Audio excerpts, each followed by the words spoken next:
Hello दोस्तों, welcome to taxi mathematician. तो आज हम लोग बात करेंगे एक्सरसाइज 2.1 के क्वेश्चन नंबर 11 से लेकर 14 तक। इसमें जो 4 क्वेश्चन बचे थे हम इसको सॉल्व करेंगे। ये है पार्ट 2, ठीक है। अगर पार्ट 1 आपने नहीं देखा है तो उस वीडियो का लिंक मैंने डिस्क्रिप्शन बॉक्स में दे रखा है, तो आप वहाँ से जाकर देख सकते हैं। और दोस्तों कृपया लाइक और सब्सक्राइब करना ना भूलें। Thank you so much. चलिए बढ़ते क्वेश्चन 11 की तरफ। चलिए क्वेश्चन 11 को मैंने नोट कर लिया। अब देखिए क्वेश्चन में क्या कह रहा है। इसमें कह रहा है सिर्फ मान ज्ञात करना है, कह रहा है निम्नलिखित का मान ज्ञात करें, ठीक है। क्वेश्चन नंबर 11 से लेकर 14 के बीच है। जो 4 क्वेश्चन इसमें भी मान ज्ञात करना है हमें, ठीक है। तो चलिए एक एक करके ज्ञात करते हैं। ये देखिए क्वेश्चन नंबर है 11। इसमें क्वेश्चन 11 में क्या कह रहा है, इसमें ध्यान देखिए। ये तो बहुत ईजी है, देखा जाए तो आपको देखने में थोड़ा मुश्किल मतलब हार्ड लग रहा हो, बट है नहीं, ठीक है। चलिए देखा है, कह रहा है 10 इनवर्स 1। तो इसको हम क्या करेंगे, लिखेंगे 10 इनवर्स। अब देखिए 1 कह रहा है। 10 में 1 का वैल्यू कितना होता है? 1 किसका वैल्यू होता है? तो होता है 10 45 डिग्री का वैल्यू। जो 1 वैल्यू है, 1 किसका वैल्यू होता है? 45 डिग्री का होता है, ठीक है। 45 डिग्री का वैल्यू 1 होता है। तो हम उसको यहाँ पे लिख सकते हैं 10 45 डिग्री। तो 45 डिग्री को हम क्या लिख सकते हैं? रेंज के रूप में, यानी π/4 लिख सकते हैं, ठीक है। अब प्लस तो प्लस। अब देखिए कह रहे कॉस इनवर्स -1/2। तो यहाँ पे एक फॉर्मूला होता है, क्योंकि इसमें एक्स का जो वैल्यू है माइनस में है, ठीक है। तो इसमें एक फॉर्मूला होता है, वो होता ये है कॉस इनवर्स -x होता है π - कॉस इनवर्स x।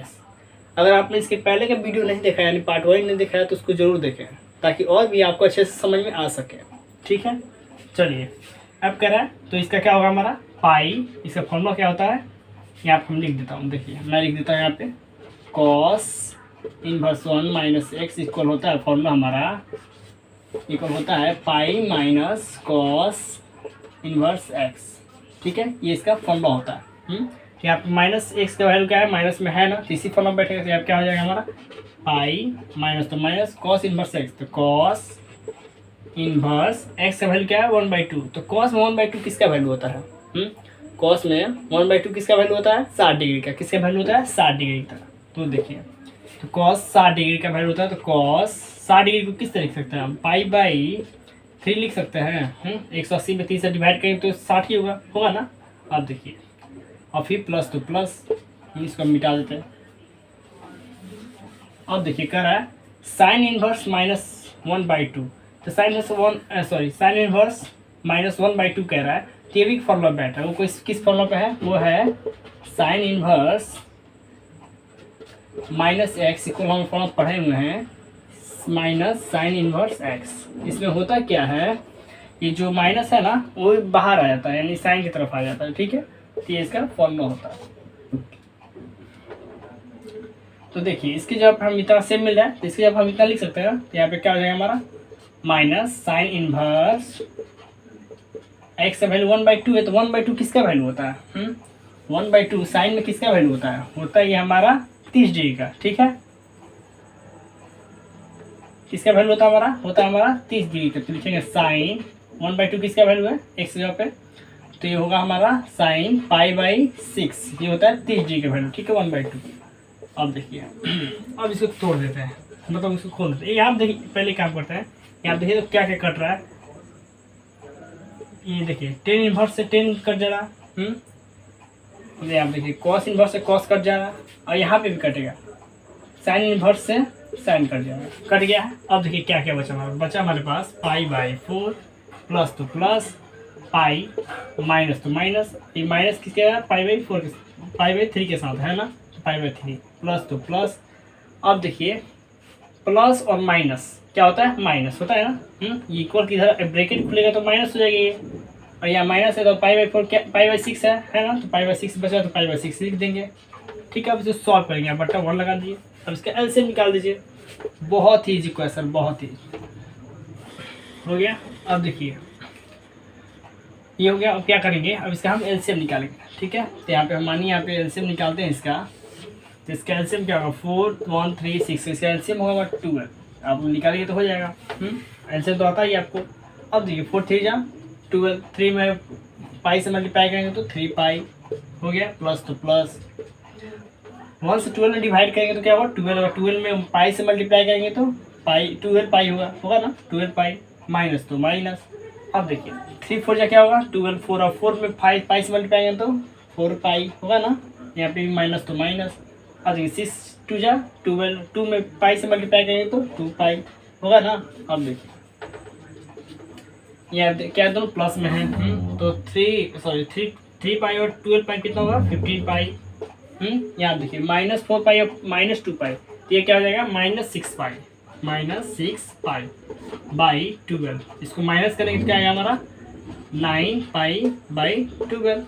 अब इसको हम कटा सकते हैं, इसको हम 3 बार में कटाएं, ये 3 4 जा 12 हो गया। देखिए तो यहाँ बचेगा हमारा 3 पाई बाई, ठीक है 3 पाई बाई 4 बचेगा हमारा, ये हो जाएगा हमारा आंसर। ठीक है चलिए देख लीजिए। तो चलिए क्वेश्चन और 12 को हमने नोट कर लिया, अब इसको सॉल्व करते हैं। कह रहे हैं इसमें cos इनवर्स 1/2 + 2 sin इनवर्स 1/2।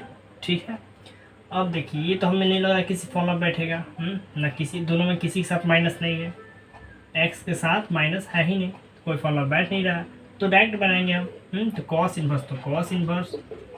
अब देखिए cos 1/2 में cos का वैल्यू, cos में 1/2 किसका वैल्यू होता है, cos में 1/2 किसका वैल्यू होता है cos 60 डिग्री का। ठीक है तो cos 60 डिग्री का होगा तो हम क्या लिखेंगे cos 60 डिग्री को हम π/3 लिख सकते हैं ना।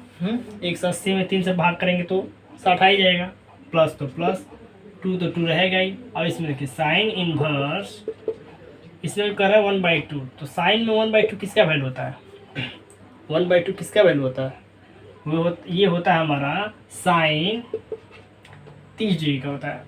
किसका होता है हमारा 30 डिग्री का।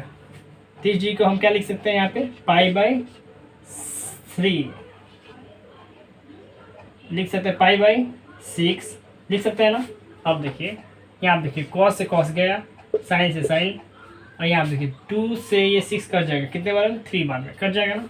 अब देखिए क्या क्या बचा π/3 प्लस तो प्लस, अब बचा π/3, यहाँ पे भी π/3 बचेगा। अब क्या करेंगे इन दोनों का एलसीएम निकालेंगे, तो 3 का एलसीएम निकालेंगे तो 3, और जब देखिए नीचे वाला सेम टू सिंपल वाला जे कहते हैं। चलिए अब पाई इसको ऐड करेंगे तो क्या होगा 2π/3, तो 3, ये हो गया हमारा आंसर। ठीक है चलिए देखिए हमने क्वेश्चन 13 नोट कर लिया। अब कह रहे हैं इसमें यदि साइन इनवर्स x = y, तो जो साइन इनवर्स x = y हुआ, तो इसमें हम लोग इससे पहले हम डोमेन और रेंज पढ़ चुके हैं। ठीक है अगर नहीं पढ़े तो उसका जो स्क्रीनशॉट है मैंने वीडियो के स्क्रीन पर दे रखा है, तो उसको देख सकते हैं आप। देख लीजिए उसमें साइन इनवर्स देखिए, तो साइन इनवर्स x का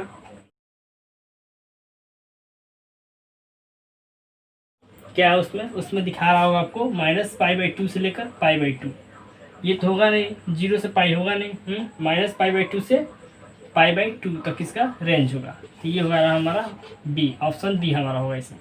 ठीक है बहुत ईजी है, सिर्फ इसमें रेंज पूछा है। कह रहा ना साइन इनवर्स x = y, कह रहा ना साइन इनवर्स x = y, तो y क्या होगा इसमें हमारा -π/2 से लेकर π/2 के बीच होगा ना, इसीलिए। चलिए तो हमारा आंसर हो जाएगा बी, तो ऑप्शन हमारा हो जाएगा, तो ऑप्शन हमारा बी हो जाएगा। ठीक है -π/2 से लेकर π/2 तक। ठीक है ये होगा हमारा आंसर, यानी ऑप्शन बी। ठीक है चलिए क्वेश्चन 14 हमने नोट कर लिया, अब इसको सॉल्व करते हैं। कह रहा है tan इनवर्स √3 - sec इनवर्स -2। ठीक है अब कह रहा है देखिए tan इनवर्स √3, tan इनवर्स किसी फॉर्मूला में बैठ नहीं रहा है, तो इसको क्या करेंगे मान सिर्फ रखेंगे, तो tan इनवर्स tan किसका वैल्यू होता है, ये tan 60 डिग्री का होता है, √3 होता है ना। देखिए तो देखिए यहाँ पे हो जाएगा 3 √π/3, इसको tan 60 को हम π/3 के रूप में लिख सकते हैं ना, क्योंकि हमें रेंज के रूप में हमेशा लिखना होता है इनवर्स ट्रायंगोमेट्री में। ठीक है माइनस तो माइनस। अब देखिएगा सेक इनवर्स -2, देखिए अब बाय फॉर्मूला देखिए, तो सेक इनवर्स -x इक्वल हम फॉर्मूला जानते हैं π - सेक इनवर्स x, ये हमारा फॉर्मूला होता है। ठीक है इतना जगह हम इतना लिख सकते हैं। चलिए यहाँ पर हम लिख देंगे π - सेक इनवर्स, तो सेक इनवर्स x है, तो x की जगह पर हम क्या होगा, क्या है π/2 है, x जगह पे क्या हमारा 2 है, तो 2 किसका होता है सेक इनवर्स में, सेक इनवर्स में 2 होता है, इसमें होता है 6, सॉरी इसमें भी होता है 60 डिग्री का, तो सेक 60 डिग्री, तो 60 डिग्री को हम क्या लिख सकते हैं π/3, इसमें भी लिख सकते हैं ना। अब देखिए 6 से सेक कट जाएगा, 10 से 10 कट जाएगा, बचा हमारे पास π/3 माइनस टू माइनस। अब देखिए i माइनस π/3 हो गया ना। अब देखिए इसको मिटाते हैं। अब देखिए इसमें π/3, ठीक है, माइनस टू माइनस। अब देखिए ब्रैकेट हम खोलेंगे तो चिन्ह बदल जाएगा, नहीं प्लस में तो माइनस हो जाएगा, तो माइनस में तो पाई, ये प्लस में माइनस में तो हो जाएगा प्लस, ये π/3 हो जाएगा, ये बटम 1 हो जाएगा, कुछ नहीं तो। अब देखिए अब इसका हम एलसीएम निकालेंगे। 3 1 3 का निकालेंगे तो 3 होगा, 3 3 से कट जाएगा, बचेगा 5